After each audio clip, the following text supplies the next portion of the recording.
Começarei, pois, pelos 3 dilemas. E dilemas é a palavra certa que eu escolhi. Isto é um dilema, como vocês sabem, é qualquer coisa que não tem propriamente uma resposta boa e uma resposta má. Não há uma resposta certa e uma resposta errada para um dilema. Um dilema é isso mesmo. É uma dúvida, é uma hesitação. São coisas que podem ser argumentadas num sentido e noutro.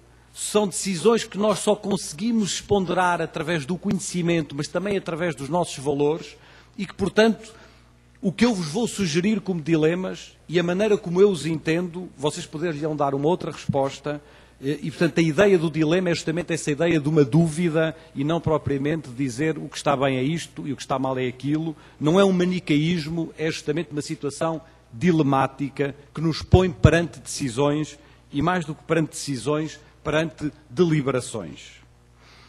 E o primeiro dilema, e que é um dilema muito difícil para todos nós, na minha opinião, eu equaciono deste modo: escola centrada no aluno ou escola centrada na aprendizagem? É um dilema muito importante hoje em dia, porque todos nós que estamos aqui partilharemos certamente a ideia de que a escola deve estar centrada no aluno. E eu, contra mim próprio e contra algumas das minhas convicções, vou aqui defender, por razões que vos vou procurar explicar, uma escola centrada na aprendizagem. Mas, como vos digo, não é porque uma esteja certa e outra esteja errada. É um dilema que eu enfrento hoje em dia e enfrento da maneira que eu vos vou explicar e decido, neste momento em que vos estou a falar, dia 5 de outubro de 2006, decido este dilema na minha cabeça, defendendo uma escola centrada na aprendizagem. Eu tenho vindo, uma parte do livro, do evidentemente, de que eu vos falei, é sobretudo uma crítica ao que eu designo pelo transbordamento da escola. Eu não sei se a palavra transbordamento vos diz alguma coisa. Dizem transbordamento como um copo que transborda, qualquer coisa que transborda, não é? E a ideia que eu tenho da escola é que a escola hoje é uma escola transbordante, no sentido em que ela tem um excesso de missões. A sociedade foi lançando para dentro da escola todas as missões, e eu poder-vos enunciar aqui dezenas de missões que a escola pede à sociedade, e essas missões foram sendo lançadas para dentro da escola e foram sendo apropriadas pelos professores, com grande generosidade, com grande voluntarismo, mas traduzindo muitas vezes a um excesso de dispersão, a uma dificuldade de definir prioridades, como se tudo fosse importante e como se tudo fosse igualmente importante dentro das escolas. Eu julgo que muitas das nossas escolas são hoje em dia grandes instituições distraídas, distraidoras, dispersivas, incapazes de um foco, incapazes de definirem estratégias claras. E é claro que quando começamos a enunciar cada uma destas missões, e eu poder-vos-ia, não vou fazê-lo agora, depois talvez nas perguntas eu faça, enunciar uma intervenção recente que fiz no Parlamento Português, em que mostrava as leis publicadas em Portugal nos últimos 6 meses, cada uma destas leis, nenhum de nós ousaria criticá-la. Sobre a prevenção do património, sobre a educação sexual, sobre a educação para a saúde, sobre a prevenção dos acidentes rodoviários, sobre as questões da segurança, sobre a prevenção dos maus tratos, sobre as questões da delinquência, sobre a prevenção da toxicodependência. Nenhum de nós ousaria dizer que estas tarefas não são importantes. O problema que se pergunta é: e a escola pode fazer isto tudo? E a escola consegue lidar com isto tudo, não é? Portanto, eu creio que há aqui, na minha opinião, um problema de transbordamento que nós temos que enfrentar e que eu, na minha opinião, enfrento dizendo tudo isto é importante, desde que não esqueçamos que a nossa prioridade primeira é a aprendizagem dos alunos. E porquê a aprendizagem dos alunos? A pedagogia tradicional, como todos sabem, era uma pedagogia baseada nos conhecimentos e na transmissão dos conhecimentos. A grande ruptura da pedagogia moderna, da pedagogia inventada pela Escola Nova aqui no Brasil, da pedagogia inventada pelas grandes rupturas da década de 20 e 30 do século passado, foi dizer quem deve estar no centro do sistema. Quem deve estar no centro da nossa atenção são os alunos. É a grande emergência da psicologia, é a grande emergência dos grandes movimentos do pedocentrismo, em que colocam a criança no centro das atenções e no centro do sistema. A minha opinião, hoje, é que esta pedagogia moderna necessita de ser reinventada. Que esta pedagogia moderna, baseada num conjunto de ciências que foram muito importantes há 60 ou 70 anos atrás, tem de ser reinventada na sociedade contemporânea. E a maneira como nós a poderemos reinventar é dizer, não se trata de centrar a escola nem nos conhecimentos, como advogava a pedagogia tradicional, nem nos alunos, como advogava a pedagogia moderna, mas sim na aprendizagem. E é evidente que esta aprendizagem implica alunos, não há aprendizagem sem alunos.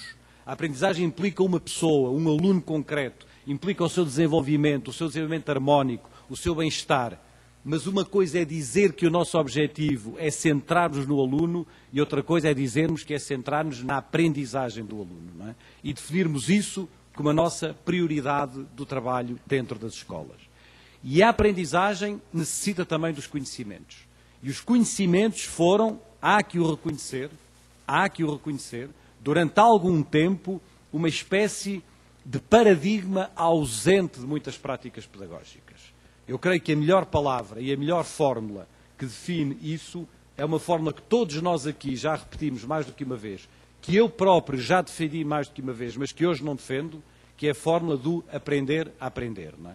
A ideia de que se aprende ou de que se poderia aprender num vazio de conhecimentos, que se poderia aprender numa ausência de uma referência de conhecimentos e de saberes, e algumas dessas tendências foram particularmente nefastas da pedagogia moderna. Eu creio que há que reconhecer uma parte desta crítica que é feita aos professores e que é feita à pedagogia e insistir na ideia de que o nosso foco de trabalho é a aprendizagem e que esta aprendizagem implica alunos, implica também conhecimentos. Ela não se faz sem pessoas e sem uma referência às suas subjetividades e sem uma referência aos seus contextos sociais, sem uma referência às suas sociabilidades, mas ela não se faz também sem conhecimentos e sem uma aprendizagem destes conhecimentos, sem um domínio das ferramentas do saber que são essenciais para as sociedades do século XXI, sociedades que todos queremos ver definidas como sociedades do conhecimento. Mas julgo que é talvez mesmo possível acrescentar uma pequenina palavra à aprendizagem. E essa pequenina palavra é aprendizagem enriquecida.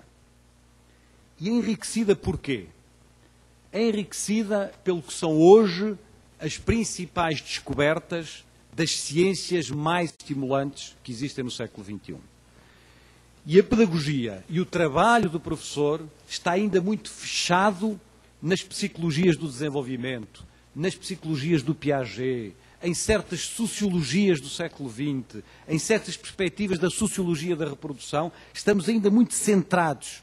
Nós às vezes dizíamos na brincadeira, estamos ainda muito entalados, a pedagogia está ainda muito entalada entre esta psicologia e esta sociologia, e a pedagogia precisa de respirar, precisa que os professores se apropriem para o seu trabalho de um conjunto de novas áreas científicas que são muito mais estimulantes do que as áreas científicas que serviram de base e de fundamento à pedagogia moderna.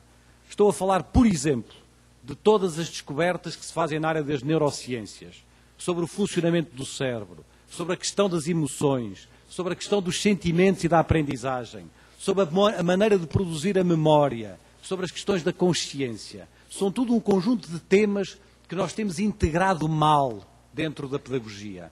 Estou a falar-vos, por exemplo, da psicologia cognitiva. Estou a falar-vos, por exemplo, das teorias da complexidade, que nos dizem que, contrariamente às nossas convicções, nem sempre se aprende de maneira linear, nem sempre se aprende do mais simples para o mais difícil, nem sempre se aprende do mais concreto para o mais abstrato, que há maneiras, que a aprendizagem é de uma enorme complexidade, e estas complexidades nós nem sempre as temos sabido integrar na profissão, que fica ainda muito prisioneira de uma pedagogia moderna, de uma pedagogia fundamentada nestas ciências psicológicas do século XX e nas ciências sociológicas do século XX e que não consegue enriquecer-se, daí a palavra, com os contributos que são, no século XXI, os contributos mais interessantes das ciências contemporâneas.